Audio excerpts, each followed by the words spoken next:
অঘ্রাণ মাসের শেষ সোমবার তোমরা প্রত্যেকে শ্রীকৃষ্ণের অতি প্রিয় মাস, তাই যে যার ইষ্ট দেবতা তাকে ভক্তি ভরে অবশ্যই পুজো করো। দেখো, গৃহে কোনো দিন অশান্তি থাকবে না, কেবলই সুখ আর শান্তিতে ভরে উঠবে।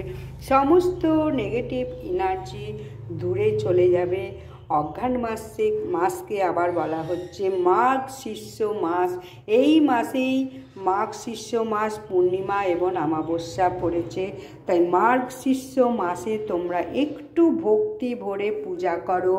ঘরের দেবতা বা বাইরে যে কোনো দেবতাকে একটু ভক্তি ভরে পূজা করো। দেখো, মনস্কামনা পূর্ণ হবেই হবে। ভাগ্যের চাকা ভালোর দিকে ঘুরবে, খারাপটা কেটে গিয়ে। অবশ্যই তোমরা ভিডিওটা দেখো, লাইক সাবস্ক্রাইব শেয়ার।